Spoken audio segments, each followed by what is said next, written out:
Alright, reaction video tayo mga kaibigan dito sa breaking news ngayon na ito nga si Kerwin Espinosa binaril daw. Ng gabi Luzon, Visayas at Mindanao. Nakalabas na ng ospital si mayoral candidate Kerwin Espinosa matapos ang paumaril sa kanya sa gitna ng kampanya sa Albuera, Leyte kahapon. Aminado si Espinosa na nangangamba siya para sa kanyang seguridad, lalo't 7 police on move ang itinturing na persons of interest ng PNP. At sa gitna po niyan, may nilinaw rin si Espinosa sa mga naghihinalang ambush me ang nangyari. Nakatutok lang si Ian Cruz. Ian? Emil Pia, mahirap daw makompromiso ang kaligtasan, kaya naman kahit hindi pa nga naigagalaw yung kanyang kanang bisig ay minabuti nang lumabas ng ospital ang binaril na mayoralty candidate ng Albuera, Leyte na si Kerwin Espinosa. Para makain yata ako o nakain niya.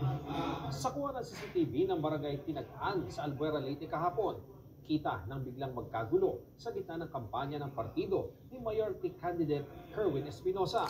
Pero kasing bumaril kay Espinosa, maya-maya makitang inilayo na si Espinosa na tinamaan ng bala sa balikat. Sugatan din at nasa gilid na lang ng poste ng court ang kapatid niyang si RR.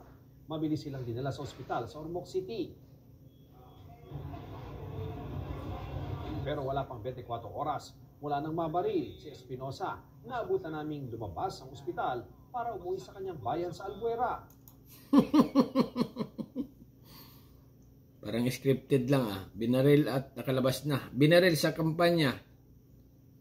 Okay, election related ito mga kaibigan Nangamba raw siya sa kanyang seguridad dahil ayon sa PNP, 7 pulis Ormoc ang person of interest sa pagbaril. Dahil sa rason ng seguridad ko.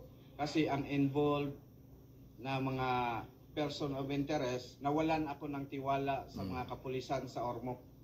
Maliban sa mga matinok. Nagtataka lang ako dito sa Kumilik. Bakit kaya ito nakatakbo? Akala ko na nakulong na ito or tad-tad ng kaso. Kasi nga mga kaibigan, kawawa rin naman dito yung mga pulis na pagbintangan. 7, okay? Ayon sa PNP, itinuturing na persons of interest ang pulis na nasa kustodiya na ng pulisya. Kinumpiska rin ang kanilang mga armas.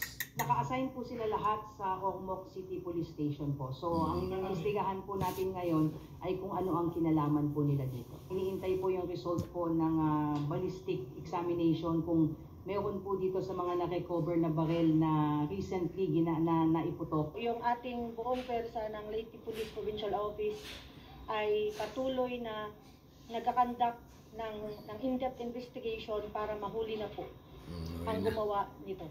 Akala ko ba naman, ibig sabihin, 7 pulis na aresto or person of interest. Ngayon, sinasabi ng nito na ginagawa or mahuli na.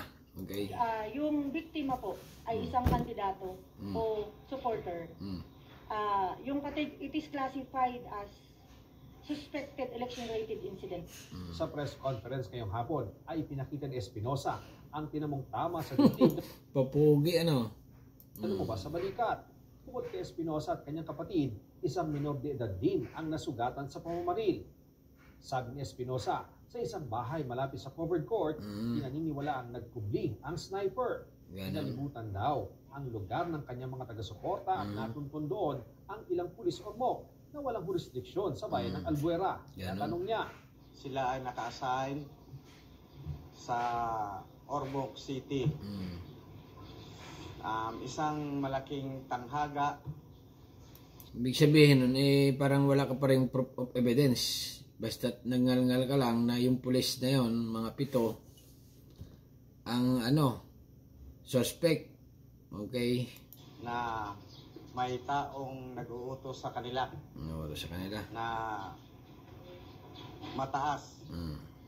Na kasi nga naman, Erwin, okay? Dami mo kasing kalaban, talagang titirahin ka. Okay? Kerwin Espinosa, okay? Politician din. Ang kalaban mo dyan, si Lucy Torres ang pasamantalang mayor yata dyan ngayon. Ormoc. Ang ko ay sana mabigyan to ng pansin ni Mayor Lucy. Kasi siya ngayon ang alkalde ng Ormoc City.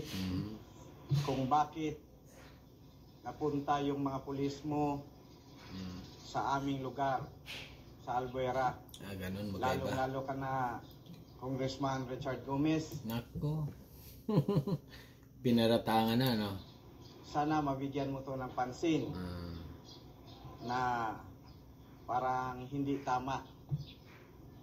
Wala akong binibintangan kung sino. Sinusubukan pa ng GMA Integrity. Parang gano'n na rin yun. Pinagbintangan mo kasi nag-drop name ka. Okay? Si Richard Gomez, sa tingin ko, hindi gagawa ng kalukuhan yun sa iyo. Okay? Lalong-lalo na yung asawa nyo. Kung related mayor man yan, election code, ay baka may nagawang ka or nagkaunsihan kayo sa mga yung ano. Kasi nga, alam naman natin mga kaibigan, eto, ang balita dito, drug lord daw ito nakalaya lang. Okay? Nagsalita about kay Dilima yata ito or ganun. Ngayon, nagtataka ang mga tao, bakit ito ay nakalaya, napawalang sala. At ngayon nga, lumalaban ng mayor. Okay? Espinosa. Okay, continue lang. Sa makuha ang panig ng mag-asawang Gomez. Matatanda ang naging kontrobersyal si Espinosa noong administrasyon ni dating Pangulong Duterte. Nang isangkot siya sa kalakalan ng droga, pero binasura ng korte ang ilan sa mga kaso dahil sa kakulangan ng ebidensya. Ang kanyang amang si dating Albuera Mayor Rolando Espinosa Sr. Nakasama rin noon sa Duterte Drugs Watch List. Napatay naman sa isang manong shootout habang nasa loob ng kulungan.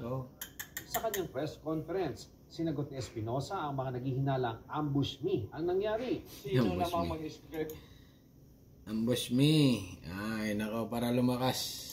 Na dito sa dibdib ko ang tama. Ay, siyempre. At double action pa ang bala. Nakita nyo naman. Lampasan.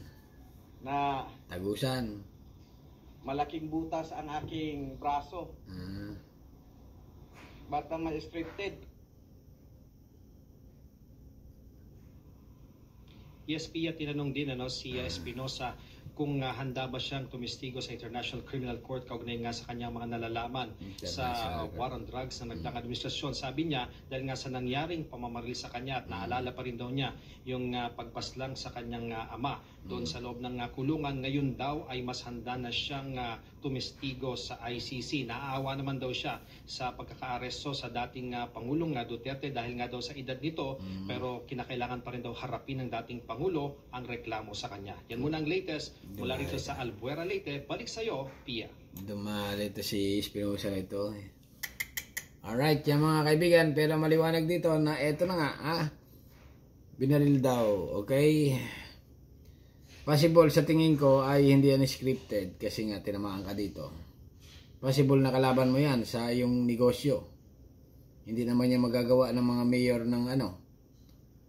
Kasi nga ay related ang election ngayon. Possible, nakikita ko lang dito ang dahilan mga kaibigan. Yung mga polis, walang kasalanan yun, tingin ko. Okay. Tingin ko lang dito kay Kerwin na ito ay kalaban niya. Or sa negosyo. Or kaaway niya. Okay? Bahala na kayo mga kaibigan. Ito opinion lang. Okay? Bahala na kayo mga kaibigan. Ano masasabi nyo dito kay Kerwin na talaga namang binaril nga dito tama. Kanan, kaliwa. Nakaganon. Kanan. Kanan nga. Okay? Medyo tagilid. Sayang. The place. Diba? Marami dito sigurado comment na very bad. Alright? Basahin natin ang comment. Marami ka rin sinirang buhay, lalo na sa kabibenta mo ng droga. Wow.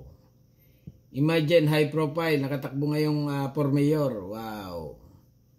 Pakailan namin sa iyo. Sayang oras namin kapanood sa iyo.